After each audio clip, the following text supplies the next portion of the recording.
Hi, everyone. I wanted to send out a quick announcement. You are finished with week 10 and the structure of the course. Congratulations. Now, all you have left to do is write your final paper. So, I wanted to give a little bit of advice on your final paper and what I'm looking for in general structure. So, most of it is outlined on the syllabus, but what I'm looking for is something like the group project, where you take a topic and you begin to examine it from at least probably two of the angles that we've talked about: the topical method, the narrative method, ethics from the margin, and also the Sermon on the Mount. So you can utilize several of our course textbooks if you'd like to. I'd like to see you, so if at a minimum, I'd like to see you use 5 sources. 3 of those can be in-class sources and 2 outside sources. So basically 2 sources that we didn't use in the class. So that's the first thing, 5 sources total. The standard kind of operating procedure, it's a 10 to 15 page paper, no less than 10, no more than 15, double space, Times New Roman, 12-point font.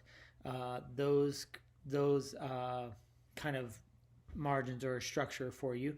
And then as you're writing your paper, what I'd like you to do is, with a group project, you use all 4 methodologies. What I'd like you to do is kind of pick 1 or 2 that are most helpful for you. And that way you can focus and dive a little bit deeper in one of those methodologies.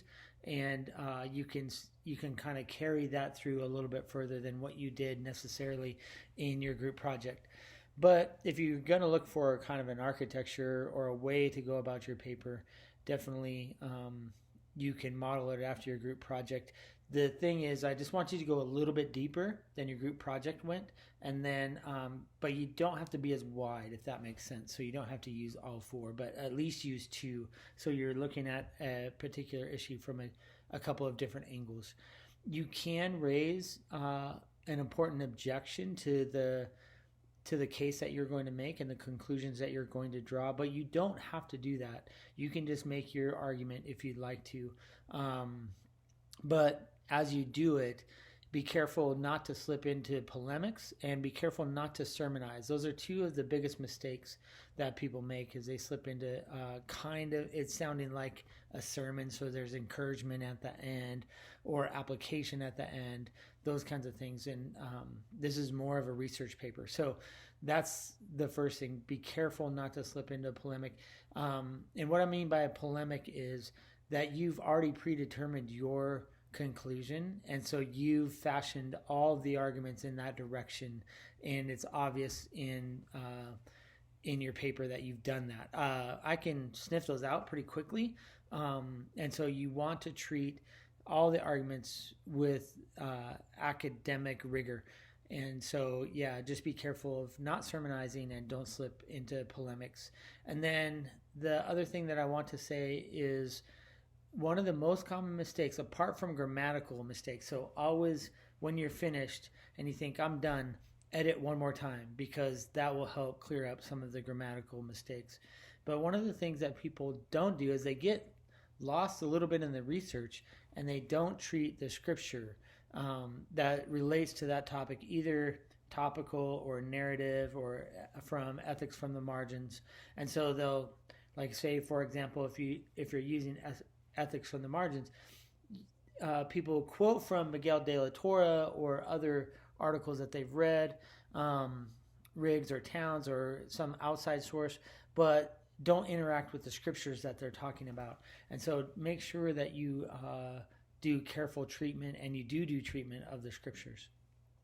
So those are the major aspects that I'm looking for your paper.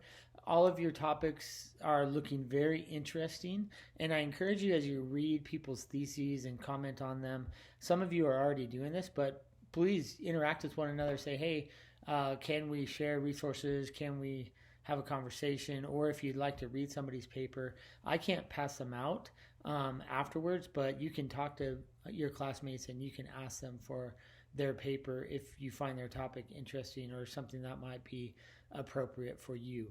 So yeah, that's what I'm looking for. Always I'm available by text, by phone, or by email for any questions that you might have. I want you to have a successful term, and I want you to get the best grade possible in this course. So please reach out if you have any questions or need some clarification. Okay? Thanks for a great class. Don't forget to fill out your evaluations. They're really helpful for me, both on improvements and also on things that you really liked or loved about the class. So I've really appreciated how you all have interacted with one another. Like I said earlier last week, you have really treated each other with gentleness, with respect, and the conversations have been, in my opinion, marked by the fruits of the Spirit. So I really appreciate that and how you've interacted with one another and interacted with me. So have a great finals week. I'm praying for you as you do this paper and as you do the other things necessary for life. It's been great to get to know you. Wish we could be together in person, but hopefully our paths will cross at some point. So take care. Have a great week writing your paper and look forward to reading them.